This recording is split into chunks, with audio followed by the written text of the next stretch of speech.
여러분, 배달시킬 때 어떤 앱 쓰세요? 아마 대부분 배민이라고 답하실 겁니다. 당연하죠. 배달의 민족은 국내 배달앱 시장의 절대 강자니까요. 그런데 요즘 이 독점 구조에 균열을 내고 있는 앱이 있습니다.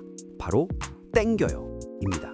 신한은행이 만든 이 배달앱은 업계 최저 수수료 2%라는 파격 조건으로 시장을 뒤흔들고 있는데요. 과연 땡겨요는 배민을 이길 수 있을까요? 오늘은 이 흥미진진한 배달앱 전쟁을 파헤쳐 보겠습니다. 2010년 출시된 배달의 민족은 단순히 배달앱이 아니라 대한민국 배달 문화 그 자체가 되었습니다. 현재 월간 활성 사용자가 2,200만 명 이상, 대한민국 인구의 절반 가까이가 쓰는 앱이죠. 초반엔 요기요와 경쟁했지만 2019년 글로벌 배달 플랫폼 딜리버리 히어로가 배민을 인수하면서 사실상 게임 끝, 독점 완성이었습니다. 문제는 여기서 시작됩니다. 경쟁자가 사라지자 배민은 중개 수수료 6.8%, 정률제 기준입니다. 광고비 추가 부담, 느린 정산 주기. 이런 조건들이 소상공인들을 짓눌렀습니다. 월 1,000만 원 매출 음식점이 배민 수수료로만 월 68만 원을 내야 하는 거죠. 거기에 광고비까지도 하면 100만 원 가까이 나갑니다. 코로나 이후 배달이 폭발적으로 늘면서 이 문제는 더 심각해졌습니다. 배민 수수료가 임대료보다 비싸다는 자영업자들의 하소연이 터져나왔죠. 2022년 1월 신한은행이 땡겨요를 출시하며 시장에 폭탄을 투하합니다. 그런데 왜 은행이 배달앱을 만들었을까요?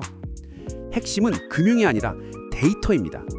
신한은행은 배달앱을 통해 소상공인의 실제 매출 데이터 확보, 소비자 소비 패턴 분석, 이 데이터로 맞추면 대출 상품 개발, 배달앱 자체는 적자를 봐도 장기적으로 금융 비즈니스로 수익을 낼 수 있는 구조죠. 첫째, 수수료. 중개 수수료 단 2%, 입점비 빵원, 광고비 빵원.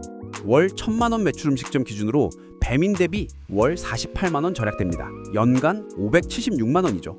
이게 얼마나 큰 차이인지 아시겠죠? 둘째, 당일 정산의 마법. 신한은행이 직접 피지사 역할을 하니까 당일 정산이 가능합니다. 영세 자영업자들에게 현금 흐름은 생명줄이거든요. 배민은 보통 일주일 걸립니다. 셋째, 정부 쿠폰 총집합. 민생회복 소비 쿠폰, 지역화폐 결제, 각종 지자체 할인. 이런 정책 지원을 다 땡겨요에 몰아줍니다. 소비자 입장에서 최대 40에서 50% 할인도 가능해요. 이건 민간 기업이 절대 못하는 전략이죠. 폭발적인 성장세. 결과는 2025년 현재 가맹점 26만 개 돌파. 출시 3년 만에 엄청난 성장입니다. SNS에서는 착한 앱이라며 자발적으로 홍보하는 사람들도 많아졌습니다. 하지만 여기서 중요한 질문. 그래서 땡겨요가 배민을 이길 수 있어? 현실적으로 말하면 쉽지 않습니다. 왜냐하면 네트워크 효과의 힘. 플랫폼 비즈니스는 양면 시장입니다. 사용자가 많으면 가게가 모이고 가게가 많으면 사용자가 더 모임. 이게 무한 반복되는 선순환. 배민은 이미 이 선순환이 완성됐습니다. 땡겨요가 가맹점 26만 개라고 해도 특정 지역이나 음식 카테고리에서는 배민이 훨씬 선택지가 많습니다. 습관의 벽. 배달시키자, 배민 켜자. 이게 10년 넘게 굳어진 습관입니다. 여러분도 그렇지 않나요? 무의식적으로 배민부터 켜게 되죠. 게다가 찜 목록에 수십 개 식당이 저장돼 있고 과거 주문 내역이 다 있고 리뷰도 다 썼고 배민페이도 연동돼 있고 이걸 다 버리고 새 앱으로 갈아타기가 쉽나요? 전환 비용이 생각보다 큽니다. 인프라와 브랜드. 배민은 10년 넘게 쌓아온 배달 인프라가 있습니다. 땡겨요는 초반에 자체 배달 시스템이 약해서 문제가 많았어요. 지금은 땡배달이라는 자체 서비스를 만들었지만 아직 배민 수준이 아닙니다. 브랜드 파워도 무시 못합니다. 우리가 어떤 민족입니까? 같은 감성 마케팅으로 배민은 단순한 앱이 아니라 문화 아이콘이 됐습니다. 수익 모델의 딜레마가 가장 큰 문제는 여기 있습니다. 땡겨요는 현재 적자입니다. 수수료 2%로는 플랫폼 운영비도 못 건지죠. 신한은행이 돈을 퍼붓고 있어서 가능한 겁니다. 만약 신한은행이 이제 수익 내라고 압박하면 수수료를 올려야 하는데 그럼 차별성이 사라집니다. 금융연계 사업으로 간접 수익을 낸다는 게 땡겨요의 전략인데 이게 실제로 작동할지는 아직 미지수입니다. 솔직히 말해서 땡겨요가 배민을 완전히 제압하긴 어렵습니다. 하지만 중요한 건 따로 있습니다. 땡겨요는 1위가 목표가 아니에요. 앞으로 시장 구조는 이렇게 될 겁니다. 배민은 가장 많은 선택지, 가장 익숙한 UI, 쿠팡이츠는 빠른 배달, 쿠팡 생태계 연계, 땡겨요는 최저 가격, 정부 지원 혜택, 소비자들은 상황에 따라 앱을 바꿔 쓰는 멀티 호밍을 하게 됩니다. 할인 쿠폰 있을 때는 땡겨요, 빨리 받고 싶을 때는 쿠팡이츠, 특정 맛집 찾을 때는 배민. 이게 새로운 정상입니다. 하지만 진짜 승자는 따로 있다. 여기서 중요한 통찰 하나, 이긴다의 의미를 다시 생각해야 합니다. 땡겨요는 시장 점유율 1위는 못해도 이미 더 중요한 것들을 이뤘습니다. 1. 독점 구조를 무너뜨렸다. 배민의 횡포를 견제할 경쟁자가 생겼습니다. 이것만으로도 엄청난 성과죠. 2. 소상공인 협상력을 높였다. 땡겨요가 2% 수수료를 들고 나오자 배민도 부담을 느끼기 시작했습니다. 실제로 배민이 수수료 할인 프로그램을 확대하고 있어요. 3. 소비자 혜택을 끌어올렸다. 경쟁이 생기니 할인 이벤트가 많아졌습니다.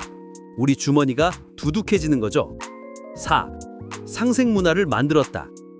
플랫폼이 수수료로 폭리를 취해도 된다는 인식이 바뀌었습니다.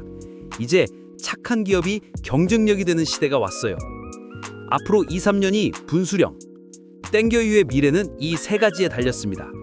금융 수익화 성공 여부, 배달앱 데이터로 정말 대출 같은 금융상품을 팔 수 있을까? 이게 성공하면 땡겨요는 계속 성장합니다. 배민의 대응, 배민이 수수료를 낮추고 상생 정책을 강화하면 땡겨요의 처별성이 약해집니다. 배민이 어떻게 움직이느냐가 변수죠. 소비자 행동 변화, 요즘 2030 세대는 가격에 민감합니다. 할인 따라 앱을 옮겨 다니는 게 당연해지면 땡겨요에게 유리합니다. 반대로 편의성을 더 중시하면 배민이 계속 강합니다. 결론, 승리는 이미 시작됐다. 자, 정리하겠습니다. 땡겨요가 배민을 이길 수 있을까? 점유율 1위로 완전히 제압한다? 어렵습니다. 하지만 시장을 바꾸고 독점을 깬다? 이미 성공했습니다. 중요한 건 1위가 아니에요. 땡겨요의 진짜 가치는 독점 시장에 경쟁을 가져왔다. 소상공인에게 선택권을 줬다. 소비자에게 더 나은 혜택을 만들었다. 상생 문화를 확산시켰다. 이게 바로 매기 효과입니다. 매기가 양식장에 들어가면 다른 물고기들도 살아납니다. 땡겨요가 바로 그 매기입니다. 앞으로 배달앱 시장은 독점이 아니라 건강한 경쟁 구도로 갈 겁니다. 배민, 쿠팡이츠, 땡겨요가 각자의 강점으로 경쟁하면서 소비자와 자영업자 모두에게 이익을 주는 구조죠. 가장 좋은 승리는 모두가 이기는 겁니다. 그리고 땡겨요는 그 길을 열었습니다. 여러분은 어떻게 생각하시나요? 배달 주문할 때 어떤 앱을 주로 쓰시나요? 댓글로 알려주세요.